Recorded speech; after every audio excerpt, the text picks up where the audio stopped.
In today's society, most people try to be loud. The louder, the better. Stand out at any cost. We live in a time where it's all about being in the spotlight. Be the main character. Set yourself apart from the rest. Belong to the 1%. Often, these people are actually preferred. Most of us know this, whether at work, at school, or within our own circle of friends. We see people who are usually loud, who stand out in particular. Whoever stands out gets rewarded. Whether that person is actually the most suitable for the job is questionable. Is the loudest person in the room truly the most confident? Is the student who shouts out the loudest really the smartest? That is often doubtful. We frequently confuse being loud with being competent. We think, this person stands out, so there must be something special about them. After all, most people accept this behavior or even support it. On social media, everyone tries to stand out from the crowd and remain in the spotlight. We want to present ourselves in the best possible light. Often, it's not about the content itself, but mainly about attracting attention. Some even engage in things that most people would consider embarrassing or even dangerous. We are programmed to seek recognition and attention from others, even if it means humiliating ourselves. For some, attention is the greatest addiction in our modern world. And yet, there are people who are the exact opposite of all of this. People who are quieter, who develop their potential in silence. People who often feel more comfortable alone and achieve the best results in solitude. These people are called introverts. But first, what is an introvert really? An introverted person is not shy, not antisocial, and not too quiet for this world. Being introverted means one thing above all. You draw energy from calm, not from stimulation. While extroverted people thrive through conversations, groups, and action, introverts need withdrawal to recharge. Too many impressions at once that can quickly become exhausting. Being alone, it often doesn't feel lonely, but peaceful. The difference is not whether someone likes people. It lies in how someone processes energy. Extroverts often think out loud. Introverts think first and then speak. Extroverts seek breath. Introverts seek depth. Both types have advantages, but they function differently. And it is precisely in this difference that true strength lies. So what is the real strength of quieter people, and what can extroverts learn from it? Deep thinking does not simply mean thinking a lot. It means staying with a thought longer, questioning it and recognizing connections that others might overlook. While many thoughts only skim the surface, deep thinking goes further. It doesn't just ask what is happening, it asks why is it happening. Those who think deeply make more conscious decisions, not impulsively. Connections become visible, patterns are recognized, long-term consequences are taken into account. It creates space for creativity to unfold. New ideas often arise not in noise, but in silence, when thoughts are giving room. It also helps you get to know yourself better. Those who reflect deeply understand themselves more clearly. Deep thinking is slow, but that very slowness is its strength. In a world that loves quick answers, the ability to think deeply is a quiet advantage because it helps prevent premature decisions and encourage long-term solutions.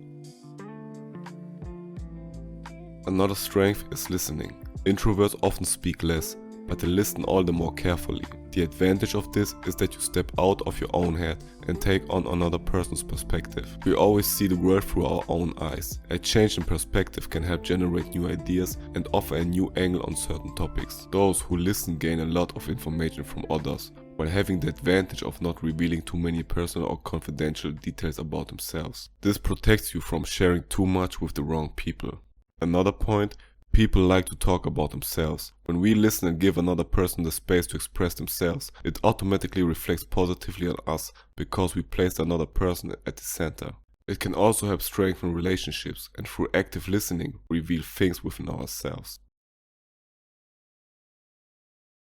Self-reflection means looking inward. Many people simply react. Self-reflective people observe the reactions, and from that particular strength emerge. First, emotional intelligence. Those who understand themselves often understand others better. Emotions are not suppressed, but processed and categorized. Second, inner stability. If you know your patterns, conflicts are less likely to disturb your inner balance. Third, personal growth. Self-reflection means learning from experiences, instead of merely repeating them. And fourth, efficiency. Those who know who they are need to pretend less. Self-reflection is not overthinking. Overthinking goes in circles. Self-reflection goes a step further. It seeks understanding. In a world full of distraction, the ability to look inward is a quiet but tremendous strength. Those who do not let the noisy world around them unsettle them can find their own path in life. The French philosopher and mathematician Blaise Pascal once said, "All of humanity's problems stem from man's inability to sit quietly in a room alone." Those who live externally often need help and validation from the outside. Those who do not know who they are look for people to tell them. People who are in harmony with themselves need less external validation. This makes them more independent and less reliant on others. Those who can be alone are also less dependent on groups. Instead of waiting for others to help them, they find the strength to help themselves. Those who can help themselves are also the ones who can help others and thus contribute to society. Some of the most successful and influential personalities who have changed the world are considered introverts. Examples include Albert Einstein, Isaac Newton, Steve Jobs, and Abraham Lincoln. The ability to turn inward, to remain in calmness, and to appreciate solitude holds the potential to create things that can have a positive impact on many people. Solitude and silence also hold the potential for spiritual growth. One of the most well-known examples is Siddhartha Gautama, also known as Buddha. He sat down under a tree and decided not to rise until he had understood the truth. After deep meditation, he reached enlightenment. He realized suffering arises from attachment, and there is a path to free oneself from it. From then on, he was called Buddha, the awakened one, a man who had everything, left it all behind to understand why people suffer, and found the answer not in the noise of the world, but in the silence within himself. We have seen many examples of how silence can not only calm us, but strengthen us. Those who are quiet possess the ability to understand themselves. Someone who listens instead of constantly speaking can better understand others. Silence offers many opportunities for personal growth. In a world that keeps getting louder, you do not have to become louder as well. Perhaps the opposite is true. Maybe that is the real message. The world is not changed only by the loud ones, not only by those who speak the most, but also by those who are willing to become still.